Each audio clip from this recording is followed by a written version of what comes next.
Hello, good morning everyone.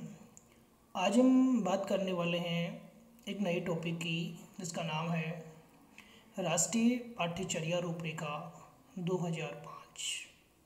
इसे NCF 2005 के नाम से भी जाना जाता है। इसकी फुल फॉर्म की बात करें एनसीएफ की तो होता है नेशनल कैरिकुलम फ्रेमवर्क। ठीक है। अब हम बात करते हैं कि पाठ्यचर्या किसे कहते हैं। तो देखिए, पाठ्यचर्या के अंदर पाठ्यक्रम साथ ही साथ अन्य सहगामी क्रियाएं या गतिविधियों को शामिल कर लिया जाता है और एक पूरी शिक्षा की जो योजना बनाई जाती है या शिक्षण की जो योजना बनाई जाती है उस शिक्षा की योजना को हम पाठ्यचर्या का नाम देते हैं। इंग्लिश की बात करें तो अंग्रेजी में पाठ्यचर्या कैरिकुलम शब्द का हिंदी रूपांतरण है, या ये जो कैरिकुलम है, ये जो शब्द है ये लैटिन भाषा से लिया गया है। लैटिन भाषा में इसे कुरियर कहते हैं और इसका मतलब होता है ये रेस कोर्स अर्थात दौड़ का मैदान। यानी पाठ्यचर्या के अंदर पाठ्यक्रम के साथ साथ अन्य सहगामी क्रियाओं का भी निर्धारण किया जाता है जो शिक्षा के लिए योजना बनाते हैं। इसकी हम बात करते हैं कि एनसीएफ 2005 में क्या क्या हुआ, इसकी क्या रूपरेखा थी, इसकी कैसे विकास हुआ, एक शिक्षक के लिए एनसीएफ 2005 में क्या बताया गया है, साथ ही साथ इसके उद्देश्य क्या थे, इन सभी बिंदुओं पर आज हम चर्चा करने वाले हैं। तो देखिए, चलते हैं आगे। सबसे पहले हम बात करते हैं कि एनसीएफ 2005 की रूपरेखा क्या थी। राष्ट्रीय पाठ्यचर्या रूपरेखा जो है ये एक नई रूपरेखा प्रदान करता है जिससे शिक्षक और शिक्षक के साथ साथ स्कूल के अनुभवों को जोड़ते हुए एक योजना बनाते हैं और यह योजना बच्चों के पास दी जाती है या बच्चों के लिए उपयोगी होती है। यह जो एनसीएफ है इसकी रूपरेखा में शैक्षणिक जो उद्देश्य हैं, शैक्षिक अनुभव है, अनुभव संगठन है, विद्यार्थी का आकलन है, जैसे 4 मुद्दों को संबोधित करता है। एनसीएफ पाठ्यचर्या और पाठ्यक्रम से अलग है। ठीक है। इसके अंदर विभिन्न शिक्षा के दिशा निर्देश दिए गए हैं। ठीक है। इसके अंदर जो शिक्षा के दिशा निर्देश दिए गए हैं उसमें बताया गया कि यह एनसीएफ एक व्यवहारवादी और मनोविज्ञान पर आधारित है। 2005 के अंदर जो ये सिद्धांत आया, इसके अंदर विभिन्न विषयों के विशेषज्ञ, प्रधान अध्यापकों, शिक्षक, माता पिता, एनसीईआरटी की जो संकाय है, इन सभी प्रतिष्ठित विद्वानों ने गहन विचार विमर्श किया और विचार विमर्श करने के बाद इसकी रूपरेखा तैयार की और उस रूपरेखा को वर्तमान स्वरूप में हम पढ़ते हैं। आगे हम बात करते हैं कि एनसीएफ 2005 का विकास कैसे हुआ। तो देखिए, एनसीएफ 2005 जो आया उसके लिए रविन्द्रनाथ टैगोर का एक निबंध था, सभ्यता और प्रगति, उससे उद्धरण है और यह उससे लिया गया है। इसमें कवि याद दिलाता है कि बचपन रचनात्मक भावनाओं और उदार खुशी की एक कुंजी होती है। कि जो बचपन होता है वह कैसा होता है, रचनात्मक भावना वाला होता है और एक उदार खुशी की एक कुंजी होती है, जिनमें दोनों को एक नासमझ वयस्क समाज द्वारा विकृत किया जाता है।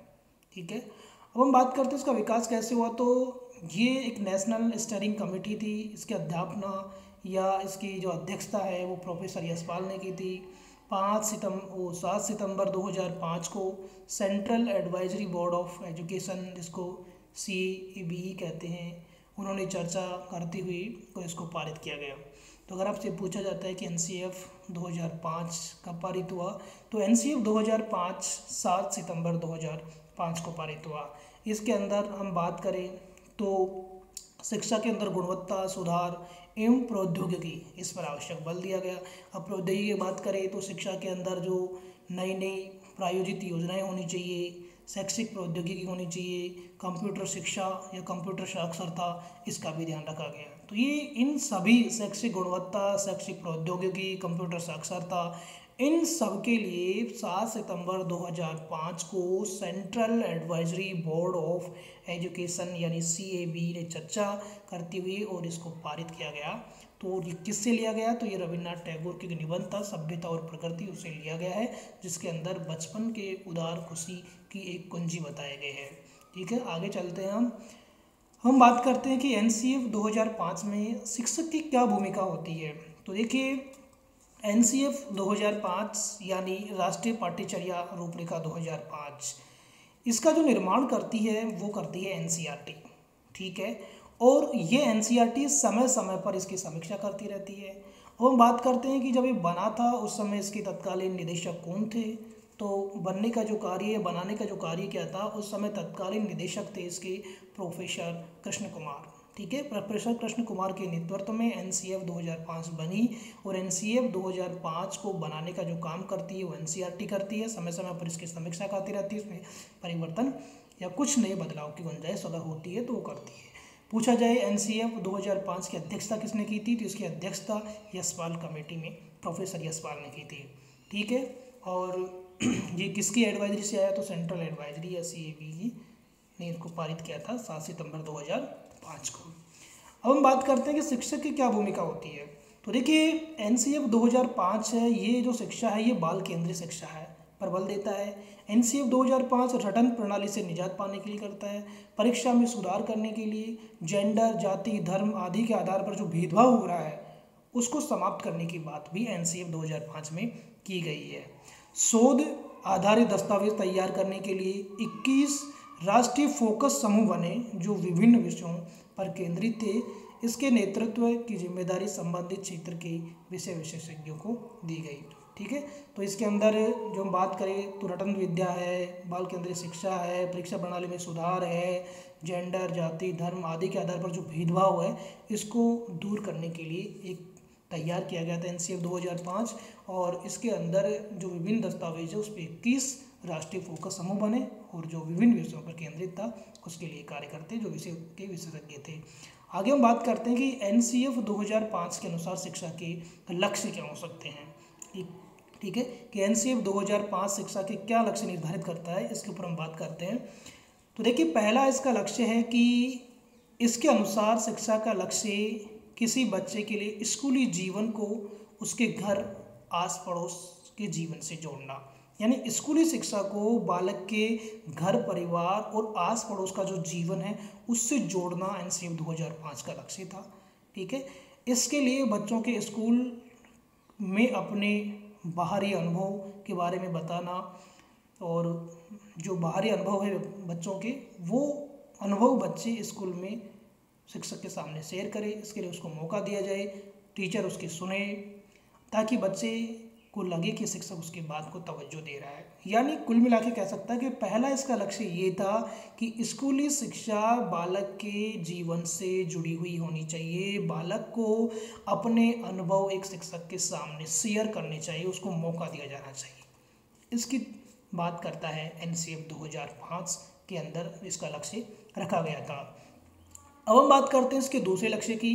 तो देखिए, दूसरा इसका जो लक्ष्य था वो था आत्मज्ञान, यानी शिक्षा व्यक्ति को खुद को जाने, खुद की सच्चाई को जाने, और इसके लिए वो निरंतर प्रक्रिया या इसकी जो निरंतर प्रक्रिया वो चलती रहे। इसके लिए बच्चों के विभिन्न तरह के अनुभवों को अवसर देकर इस प्रक्रिया को सुगम बनाने की बात भी एनसीएफ करता है। यानी एनसीएफ का दूसरा लक्ष्य था कि बालक खुद को जाने। शिक्षा के माध्यम से एक बालक है वो पढ़कर के स्वयं के बारे में जाने कि मैं क्या हूँ, उसके बारे में समझे।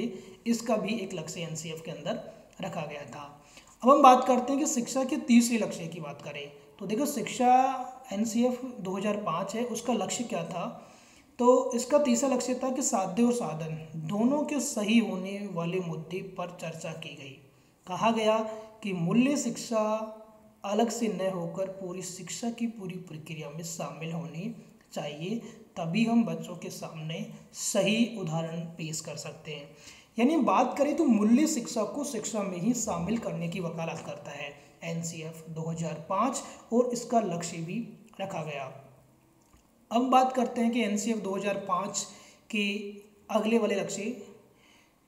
तो इसमें बात की गई कि सांस्कृतिक विविधता का सम्मान किया जाना चाहिए, कि जो व्यक्ति है उसमें जीवन जीने के जो विभिन्न तरीके हैं, जो देश के अंदर विभिन्न सांस्कृतिक विविधता पाई जाती है, उन सभी के भावों को विकसित करने की बात की गई है। सभी की सांस्कृतिक विविधताओं का सम्मान करने की बात भी एनसीएफ 2005 में की गई।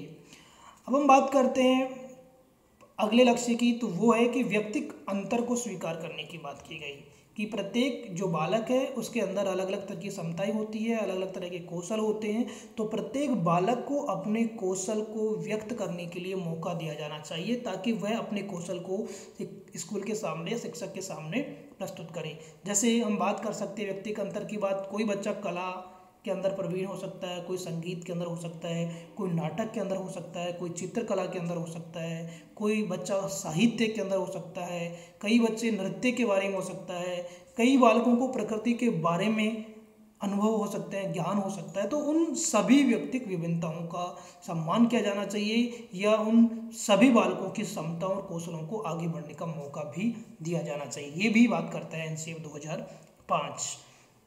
अब हम बात करते हैं अगले लक्ष्य की। ज्ञान के वस्तुनिष्ठ होने के साथ साथ साहित्य एवं कलात्मक रचनाओं को भी मनुष्य के ज्ञानात्मक उपक्रम का हिस्सा माना गया है। यहाँ तर्क के साथ साथ भावना यानी साहित्य वाले पहलू को भी महत्व देना चाहिए। यानी अगला जो लक्ष्य है वो ये लक्ष्य रखा गया कि साहित्य और कला दोनों को ज्ञान के अंदर महत्व दिया जाना चाहिए, यानी विज्ञान का भी महत्व हो और विज्ञान के साथ साथ साहित्य का भी महत्व होना चाहिए। इसके लिए भी एनसीएफ 2005 में लक्ष्य रखा गया। अगले लक्ष्य की बात करें तो इसमें ये कहा गया कि शिक्षा एक मुक्त प्रक्रिया होना चाहिए। ठीक है, मुक्त प्रक्रिया होनी चाहिए। शिक्षा की प्रक्रिया को सभी तरह के शोषण, अन्याय, गरीबी, लिंग भेद, जाति, संप्रदाय इन सभी से मुक्त रखा जाना चाहिए, तभी बच्चे आगे बढ़ सकते हैं और तभी शिक्षा का महत्व बढ़ सकता है। यानी किसी प्रकार का शिक्षा के अंदर अन्य बालकों के साथ किसी प्रकार का कोई भेदभाव नहीं करना चाहिए, चाहे वो गरीब हो, चाहे वो पुरुष हो या स्त्री हो, चाहे वो किसी प्रकार की जाति का हो, किसी भी संप्रदाय का हो, इस आधार पर किसी प्रकार का बच्चों में भेदभाव नहीं होना चाहिए। ये भी एनसीएफ 2005 में लक्ष्य रखा गया था।